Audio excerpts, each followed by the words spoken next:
Hello, everyone. The national grid has collapsed 3 times in 1 week. Collapse, so 3 times in 1 week. And everywhere seems calm. You understand? I want to point out the hypocrisy of Nigerians, what we do a lot. This same national grid that has collapsed now, everybody is quiet, people are going about their business, people are understanding, since it's failure of government, anything that has to do with failure of government. I think Nigerians have been wired to always accept anything that has to do with failure of government. So they don't bother. But if it is anything of people trying to fight for their rights or trying to stand and demand something, that's when Nigerians will have opinion. That's when Nigerians will come and tell you this, you should not do this, you should not do that. When the NLC, Nigerian Labour Congress, did their protest the other time, what was it? I think it was on Saturday or whatever. Then those that were at National Grid, to shut down the National Grid. Come and see outrage. That was when Nigerians realized that, there are babies in ICU, intensive care units. How there are premature babies that need this one. There are people that need operation. How come they will take off the national grid? This is inhumane. Yes, they might be fighting for their right, but those people, it doesn't concern them. And I remember that time, I asked that question and I said, what about the time that the national grid has collapsed?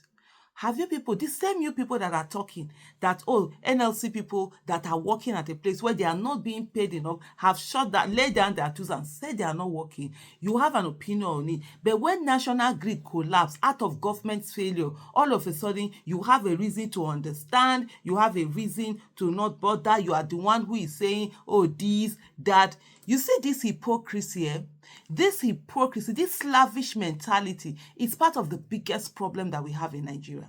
It's part of the biggest problem. You're doing something, the people who are fighting you the most are the ones who are suffering it the most.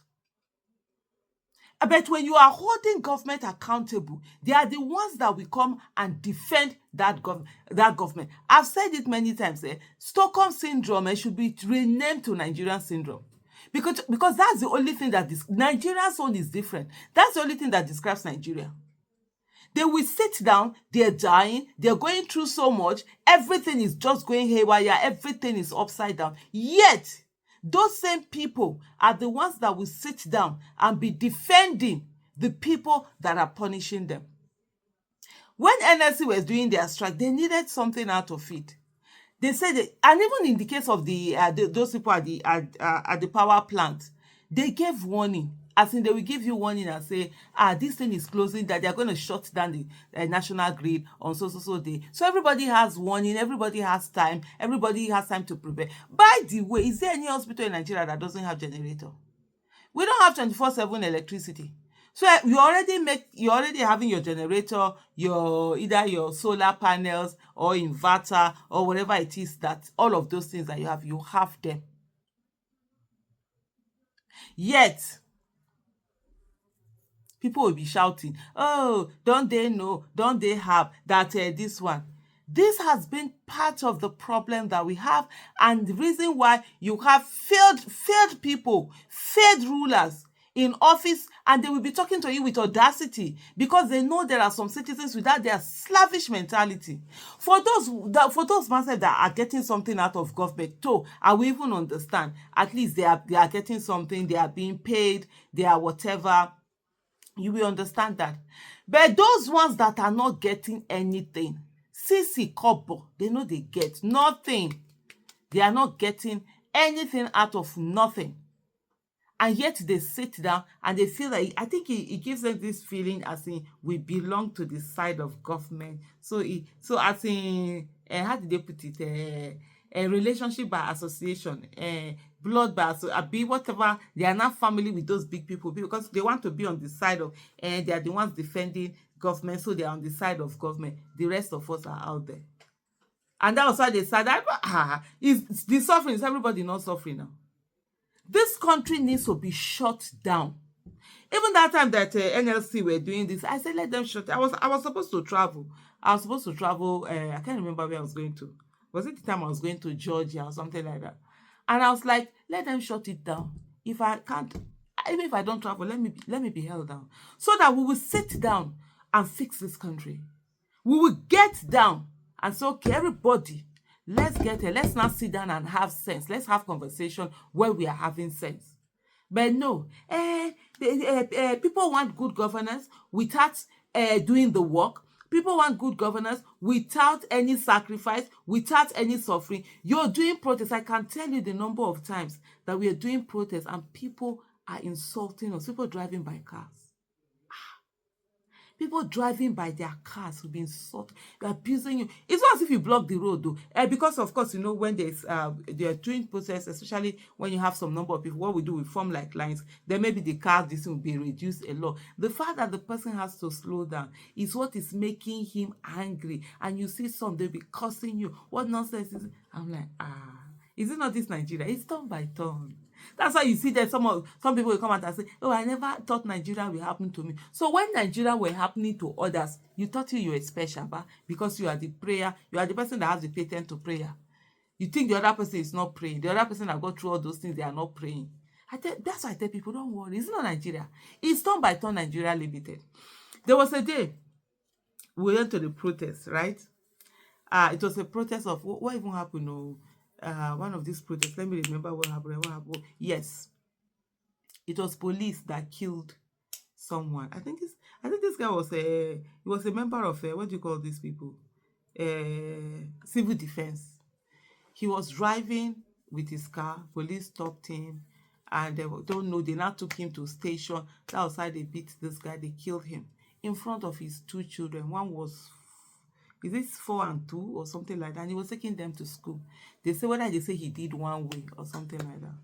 That's how they took him there. The man eventually died. I think his son, whether his 2 sons and wife.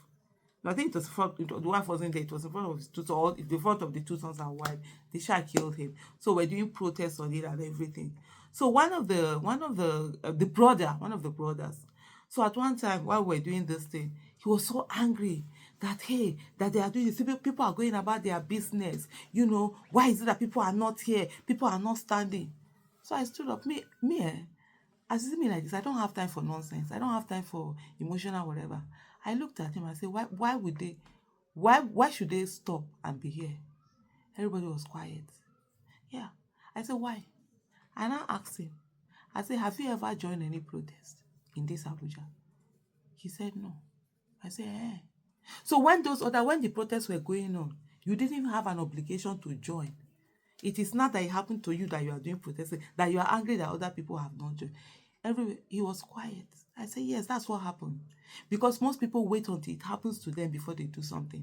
They never think about, let them start. That's why people say to me, I shall know. I say, for me, the fact that it's not, when I come out and stand for someone, it's not because of me. It's not because of what I want. It's not because of what I need. I'm forever grateful to God. And so I come out.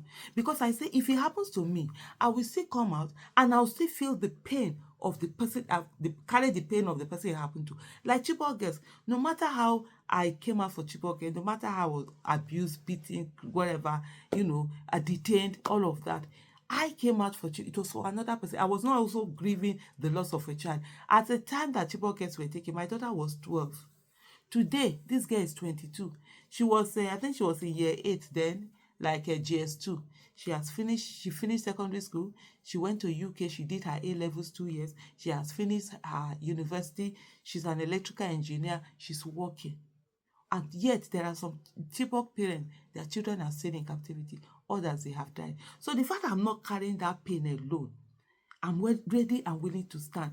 But people will wait until it affects them. Then they'll not start telling you, oh, I never knew Nigeria would happen to me. The moment I see somebody tweet that, I don't even respond. I don't tweet, I don't retweet, I just move on. I say, welcome to the club. We seem to forget. And I'll end this video by saying this thing that we forget. Yesterday's victims, right, were once survivors. Today's victims were yesterday's survivors. And tomorrow's victims would be today's survivors. The question I always ask, and I ask again, is who is next?